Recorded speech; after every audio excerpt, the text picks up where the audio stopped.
Hello friends, it's funkyplaybrothers, and please remember to subscribe to our YouTube.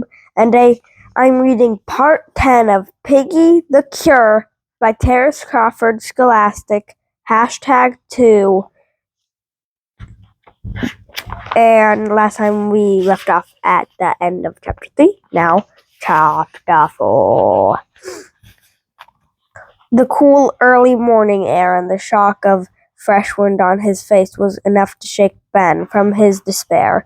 Suddenly he was outside and beginning chased by the infected, at least the ones who had somehow figured out the automatic door. Still, only of the creatures that managed to get out became infinitely more dangerous. The only good thing about the infected creatures is there was such a thing was they often became simple and easy to outsmart, even in a group.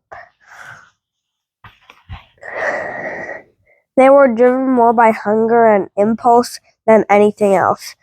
They made them easy to herd, thus easy to avoid. One would think that being in an enclosed space was the worst place to be with one of the infected. That was a common misconception. In the enclosed space, you could keep your eyes on them. The sun peeked over the horizon as the quart ran over the dew-soaked grass.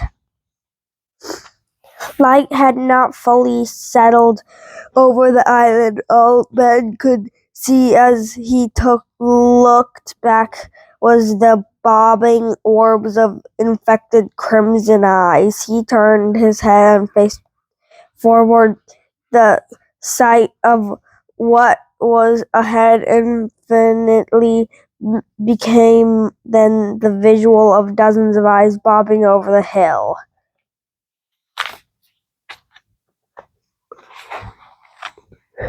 The infected creature growls echoed across the skyline. A din of oinking and loud grunts. It was a sound that Ben couldn't go the rest of his life without hearing and be perfectly satisfied. If Ben and only had time to open that package of batteries and load them into Officer Doggy's taser, he was sure this would be playing out differently. Even the most experienced zombie survivor couldn't take on this many of the infected, and his crew seemed to be prioritizing escape over encounter. And Ben couldn't blame them. They had seen so much in the past few weeks and that was just since they had joined up.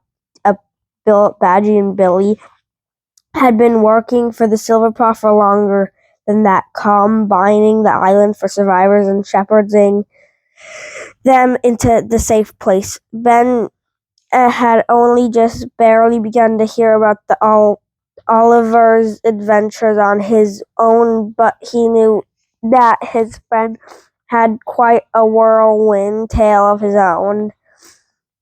Ben pumped his legs faster, trying to think of the last time that he had forced himself to move this quickly, trying to think of anything about the sounds of impending doom receding into the background. He didn't know how long they ran. All that he knew was that they did not stop, not until Ben's lungs burned, not until they had left behind the neon and brick of the city and traded it for a massive tree and a dirt trail, not until the only sound left was crickets chirping in the night air. The sun had come and gone hours ago, responsible for the thick layer of sweet wet that completed the grim and the dirt on each of their faces. Ben's legs gave out beneath him as he collapsed against the base of a tree. He swallowed deep lungfuls of air, taking it all in, and then he let it out. Deep bellowed wails rumbled from Ben's chest as he began to cry. He cried for all the people that they would no longer be able to cure. He cried for Sally and for Officer Doggy, but mainly he cried for himself, for contained a sniffle when he managed to get his breathing under control, wiping bleary eyes on the sleeves of his jacket. It wouldn't do it for them to see their de facto leader on the ground in a puddle of his own tears. When his vision finally cleared, none of the three seemed to be looking at him any differently, if anything.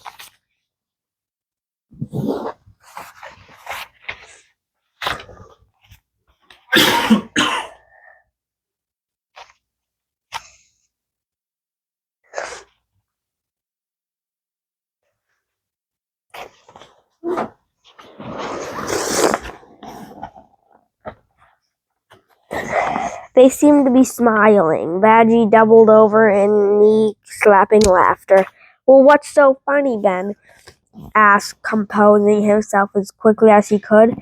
Billy burst into laughter as well, and it was only a matter of time before Ollie couldn't help but follow suit.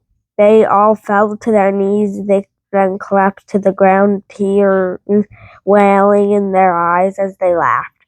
It was Billy who forced himself to his feet first, stumbling over himself to the tree where Ben lay resting. He pounded on the trunk, his considerable strength causing the tree to quake to its roots. Leaves cascading down in the wake along with a dozen round objects, several of them hitting Ben on the head on their way down. As they bounced off Ben's head and sprawled across the patchwork of grass in front of him, Ben grabbed one and held it to his face, eyes widening. "Apples?" Ben said in disbelief, voice barely above a whisper. The others had finally regained their composure enough to confirm. "What else?" Einstein, Badgie teased. "Newton," Ollie interjected.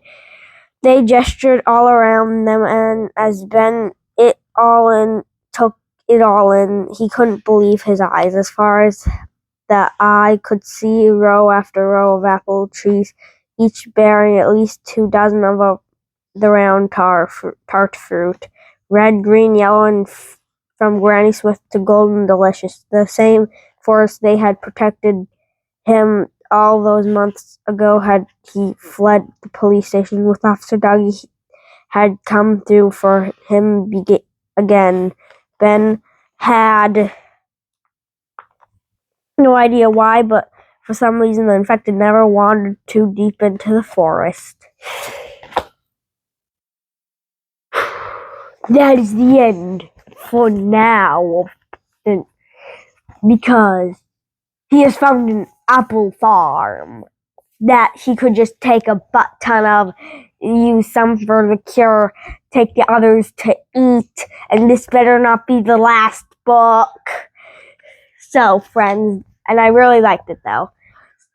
Tune in next week for part 11. So, friends, thanks for watching. Like, comment, subscribe, hit the notification bell. Follow us on Twitter at the Funky Play Bros.